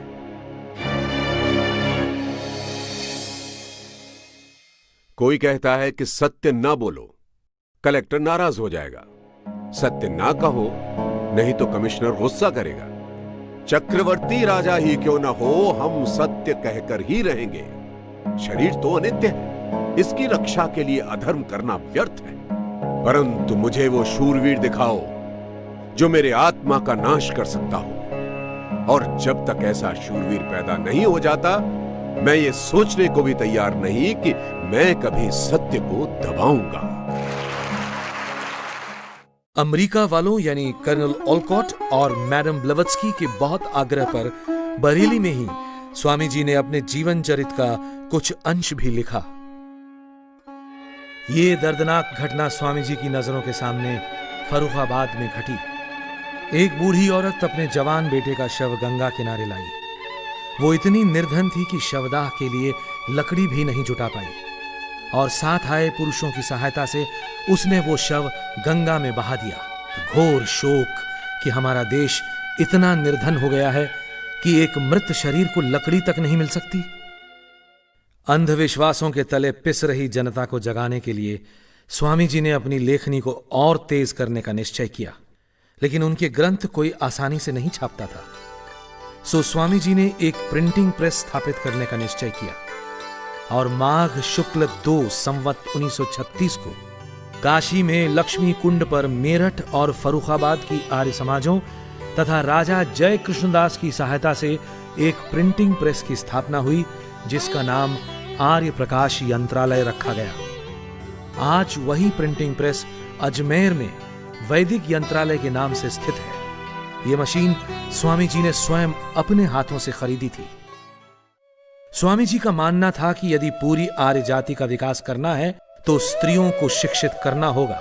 बाल विवाह, बाल विधवा, बेमेल विवाह, बहुविवाह आदि सब कुप्रथाओं को रोकने के लिए स्त्रियों में शिक्षा का प्रसार आवश्यक है। इसी उद्देश्य से स्वामी जी ने रमाबाई को मेरठ बुलाया। लेकिन रमाबाई, हम चाहते हैं कि आप आजीवन ब्रह्मचारिणी रहकर देश की महिलाओं में शिक्षा का प्रसार करने का व्रत लें। शिक्षा विहीन नारी के कारण आज राष्ट्र की अधोगति हो रही है। महाराज, मैं आपकी आज्ञा का पालन करने में असमर्थ हूँ, क्योंकि मैं पहले से ही विवाहित हूँ। स्वामी जी की प्रेरणा से ही मेरठ और देश के अन्य भागों में बालिकाओं के लिए अनेकों पाठशालाएं प्रारंभ हुई और स्त्री शिक्षा के क्षेत्र में ग्राम ग्राम और नगर नगर में एक नई चेतना का संचार हुआ। फूल सिंह, तू अपनी धियाने स्कूल भेज के मेम साहब पढ़ावन चला है के? सारे गांव के मुंह पे कालिक पोतेगा तू, हैं? दिखे के पास जुल्ले कान खोल के आज जो तने अपनी लोंडिया को स्कूल से ना काटिया ना, तो जात बिरादरी का नहीं, सारे गांव भर में का हुक्का पानी बंद हो जाएगा तेरा। समझ गया कि नहीं? पंचों की बात सर मत थे जी। स्वामी दयानंद का कहना है कि पढ़ाई लिखाई सबके लिए जरूरी है। हमारी बेटियां भी हमारा अंश हैं। बेटों को पढ़ा लिखा के कलेक्टर बनाओ, जज बनाओ, प्लाट बनाओ, और बेटियां नु जाहिल रखो। बात कुछ समझ में आई नहीं जी? बेटियां नहीं पढ़ेंगी लिखेंगी तो बहू भी थारे घर में जाहिल आवेगी। स्वामी दयानंद की बातों में दम है। पंचो, गांव छोड़ना मंजूर है पर बेटियों को जाहिल रखना मंजूर नहीं। स्वामी जी के शिष्यों ने स्त्री शिक्षा के लिए अनथक कार्य किया और देश भर में अनेक महत्वपूर्ण स्त्री शिक्षा को समर्पित संस्थाएं स्थापित की। डीएवी शिक्षा आंदोलन भी स्वामी जी की प्रेरणा का ही स्वरूप है।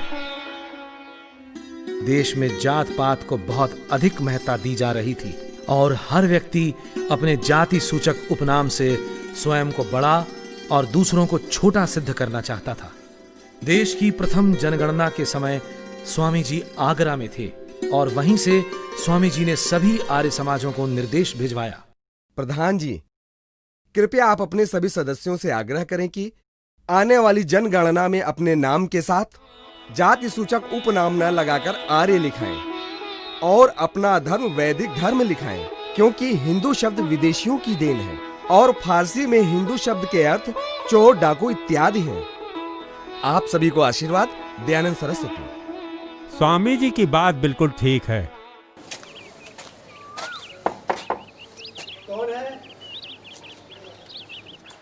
नमस्ते। नमस्ते जनाब, हम देश की पहली जनगणना के सिलसिले में आए हैं। आपसे चंद सवाल पूछना चाहते हैं। पूछिए जनाब। श्रीमान, आपका नाम? सुखराम। जाति? आर्य। आर्य? आर्य क्या है? आप तो ब्राह्मण है ना? इस देश का वैदिक नाम आर्यवर्त है और इस देश में रहने वाले सभी आर्य हैं। महर्षि दयानंद के उपदेश से हमने जात पात को मानना छोड़ दिया है। धर्म हिंदू? जी जनाब, सनातन वैदिक धर्म। नमस्ते। नमस्ते। स्वामी जी चाहते थे कि भारतीय भी दूर दराज के स्थानों में जाकर वाणिज्य करके समृद्ध बने। यदि अंग्रेज 7 समंदर पार करके यहाँ आकर व्यापार कर सकते हैं तो आप क्यों नहीं। स्वामी जी की यह हार्दिक इच्छा थी कि भारतीय युवक जर्मनी जाकर तकनीकी प्रशिक्षण प्राप्त करें और देश को समृद्ध बनाएं। स्वामी जी ने जर्मनी के एक प्रोफेसर वाइस के साथ इस विषय में लंबा पत्राचार भी किया था। राजपुताना के अनेक बड़े राजा और महाराजा स्वामी जी के शिष्य बन गए थे और शासन के अनेक विषयों पर स्वामी जी से मार्गदर्शन प्राप्त करते थे। अगस्त 11 सन 1882 को महाराणा सज्जन सिंह के निमंत्रण पर स्वामी जी उदयपुर पधारे। उदयपुर में स्वामी जी लगभग 7 महीने रहे और उन्हें नौलखा महल में ठहराया गया। महाराणा ने पूरे मान सम्मान के साथ स्वामी जी की सेवा की। नौलखा महल के इस कमरे में स्वामी जी ठहरे थे। स्वामी जी के आग्रह पर उदयपुर महाराज ने अनेक समाज सुधार के कार्यों को अपने राज्य में लागू किया और अपने महल में नित्य हवन भी करने लगे थे। एक दिन महाराणा ने शायद स्वामी जी की परीक्षा ली। आप एकलिंग महादेव के महंत बन जाएं, सारा राज्य आपके अधीन हो जाएगा, क्योंकि शैव यहाँ राजधर्म है और लाखों रुपए मंदिर की आय है। यह हास्य का विषय नहीं है राजन। आप प्रलोभन देकर हमसे परमेश्वर की आज्ञा भंग कराना चाहते हैं। आपका ये राज्य और आपका ये मंदिर मुझे अपने विश्वास से डिगा नहीं सकते। आपके इस राज्य की सीमा से तो मैं एक दौड़ लगाकर बाहर हो सकता हूं, लेकिन परमात्मा के राज्य से भागकर कहां जाऊंगा? धृष्टता क्षमा हो महाराज, मैं तो आपके निश्चय की दृढ़ता देख रहा था। नौलखा महल में ही स्वामी जी के प्रवचन होते थे। एक युग दृष्टा की भांति उन्होंने कहा, हमारी चिंता मात्र समाज के धार्मिक और नैतिक उत्थान तक ही सीमित नहीं है। हमें स्वदेश का सम्मान भी उतना ही प्यारा है। हमें स्वदेशी चिकित्सा पद्धति और स्वदेशी वस्त्रों को अपनाना चाहिए और देश के राजाओं को अपने अपने राज्य में भाषा और भावना में एकता उत्पन्न करनी चाहिए। महाराणा सज्जन सिंह में स्वामी जी को एक योग्य शिष्य मिला। स्वामी जी का विश्वास था कि एक भाषा के बिना देश में एकता और राष्ट्रीयता का संचार संभव नहीं और राष्ट्रभाषा बनने की योग्यता मात्र हिंदी में है। इसी विचार से स्वामी जी ने अपने ग्रंथ संस्कृत और हिंदी में लिखे और स्वामी जी के निर्देश पर आर्य समाजों ने भी हिंदी को ही अपनाया। सन 1882 में सरकार ने हंटर कमीशन नियुक्त किया था कि उत्तर भारत के सरकारी दफ्तरों में कौन सी भाषा और लिपि रखी जाए। स्वामी जी ने इसके लिए सभी आर्य समाजों को पत्र लिखकर निर्देश दिया कि कमीशन में देवनागरी लिपि के पक्ष में अपना मत भेजें। स्वामी जी और उनके अनुयायियों ने राष्ट्रभाषा हिंदी की जो सेवा की, उसके लिए देश सदैव उनका ऋणी रहेगा। स्वामी जी को अपने अंत का आभास होने लगा था। उन्होंने अपनी उत्तराधिकारिणी सभा, परोपकारिणी सभा की उदयपुर में ही एक स्वीकार पत्र लिखकर स्थापना की और महाराणा सज्जन सिंह को स्वामी जी ने इस सभा का सभापति बनाया। इस सभा को स्वामी जी ने अपने वस्त्रों, पुस्तक, धन और यंत्रालय सहित सभी निजी वस्तुओं का अधिकार दिया। इस पृथ्वी पर कुछ ऐसे महामानव भी आए हैं जिन्होंने उद्देश्य के समक्ष किसी चुनौती को कुछ नहीं समझा। दयानंद भी उन्हीं में से एक थे। महाराजा जोधपुर के निमंत्रण पर दयानंद ने उदयपुर से जोधपुर के लिए प्रस्थान किया। रास्ते में शाहपुरा और अजमेर में ठहरे। दोनों ही स्थानों पर उनसे जोधपुर न जाने का आग्रह किया गया। निर्भीक दयानंद के जीवन में अनेक बार ऐसे अवसर आए जब उनका हित चाहने वालों ने उन्हें ऐसी सम्मतियां दी, लेकिन न तब और न अब ही दयानंद पर उनका कोई प्रभाव हुआ। सत्य के उपदेशक को किसका डर? महाराज, ये मेरी धृष्टता ही होगी कि श्री महाराज को कुछ करने या ना करने की सम्मति दूं। बस इतनी प्रार्थना है कि आप जहां जा रहे हैं वहां जाकर वेश्यावृत्ति का अधिक खंडन ना करें। हे नृपश्रेष्ठ, बड़े बड़े कटीले पेड़ों को नाई के नहूरने से नहीं काटा जा सकता। इसके लिए तो भारी और तेज कुल्हाड़ों की ही आवश्यकता होती है। कहां नहूरने की और कहां कुल्हाड़े की आवश्यकता होती है, मैं अच्छी तरह जानता हूं। आयुष्मान भव। महाराज, आप जोधपुर न जाइए। वहां की मरुभूमि न केवल प्राकृतिक दृष्टि से मरु है, अपितु धार्मिक दृष्टि से भी ऊसर है। महाराज, वो मूलासुर का देश है, वहां ना जाना ही उचित होगा। हाँ महाराज। हाँ महाराज, हमने उन्हें वचन दिया है, हमें वहां जाना ही होगा। वो लोग हमारी उंगलियों को यदि बत्ती बनाकर दिए में रखकर जला भी दें तो भी कोई चिंता नहीं। मैं वहां जाकर अवश्य ही सत्य का उपदेश करूंगा।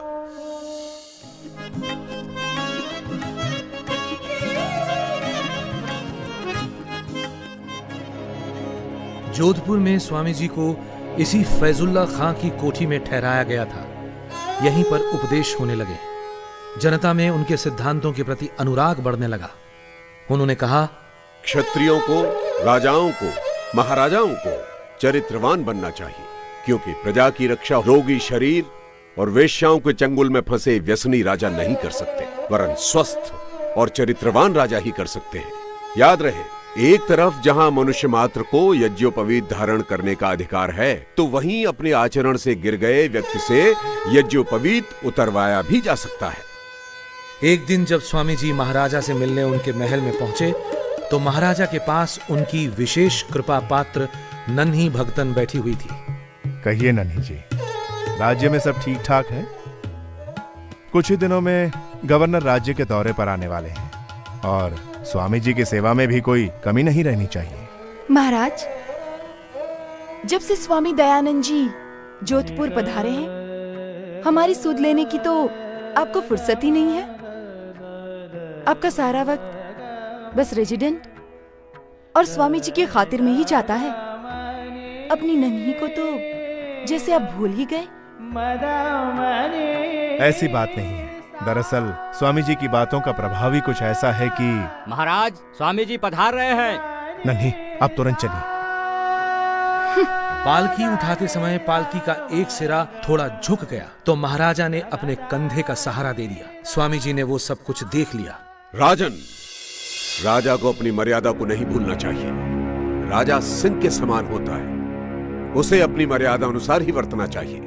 बड़े शोक का विषय है कि राजा प्रजा के कल्याण को भूलकर राग रंग में खोया हुआ है। जोधपुर में स्वामी जी लगभग 4 महीने रहे। महाराजा स्वयं को वैदिक धर्मी कहने लगे। प्रशंसकों और विरोधियों दोनों की संख्या बहुत बढ़ी। रानी सा,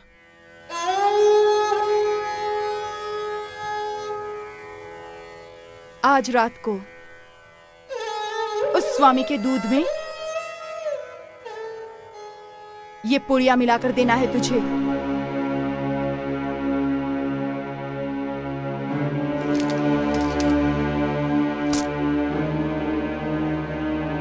रख ले इसे।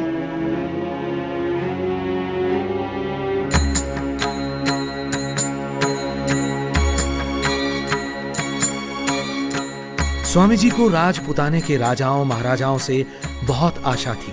गुरु को दी हुई प्रतिज्ञा उन्हें पूरी होती दिखने लगी, लेकिन परमेश्वर को कुछ और ही स्वीकार था।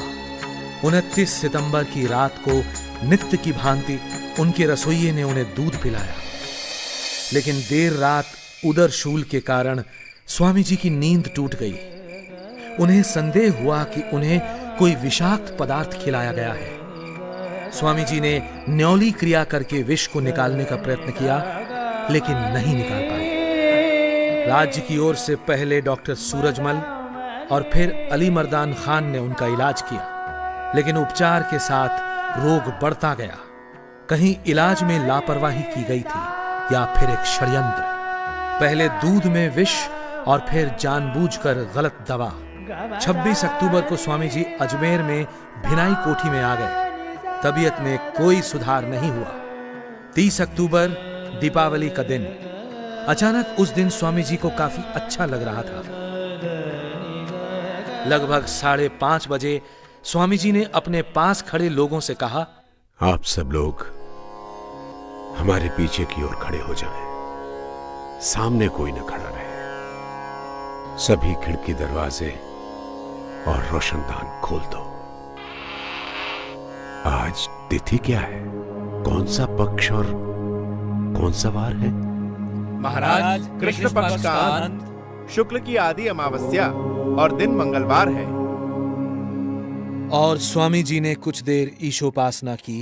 ओम य आत्मदा बलदा यस्य विश्व उपासते प्रशिशं यस्य देवा यस्य छायामृतं यस्य मृत्युः तस्मै देवाय हविषा विधेम। हे दयामय सर्वशक्तिमान ईश्वर, तेरी यही इच्छा है, तेरी यही इच्छा है। तेरी इच्छा पूर्ण हो।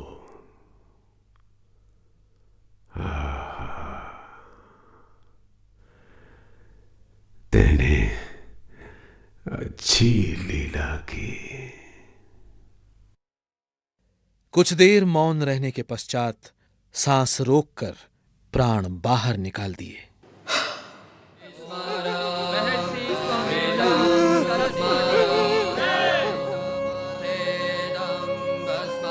स्वामी जी की इच्छा के अनुसार उनका दाह संस्कार ही किया गया। धन्य है अजमेर नगर का ये मलूसर शमशान घाट, जहां पूज्य स्वामी जी के जीवन की अंतिम यात्रा पूर्ण हुई।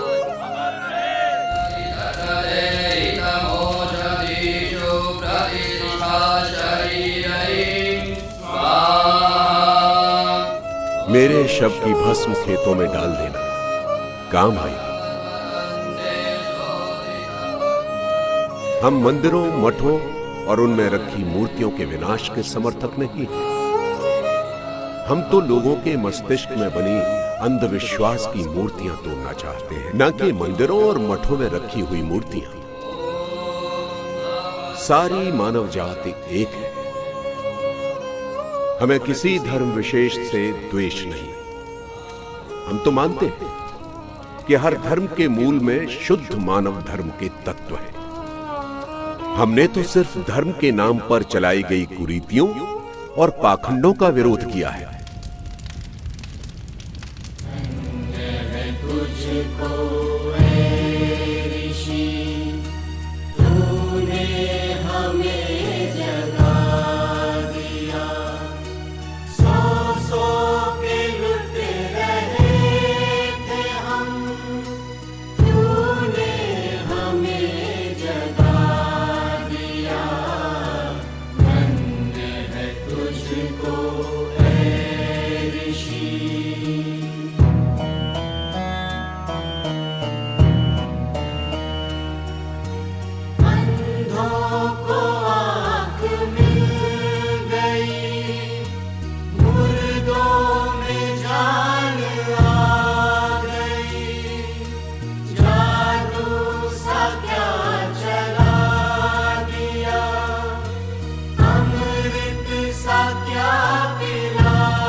तुझको ऐ ऋषि।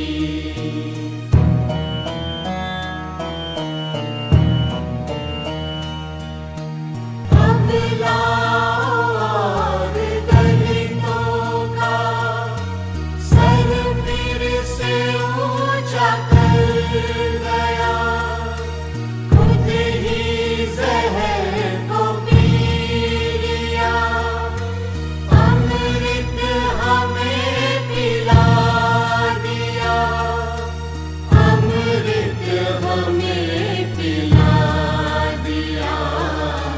धन्य है तुझको ऐ ऋषि, तूने हमें जगा दिया। धन्य है तुझको ऐ ऋषि।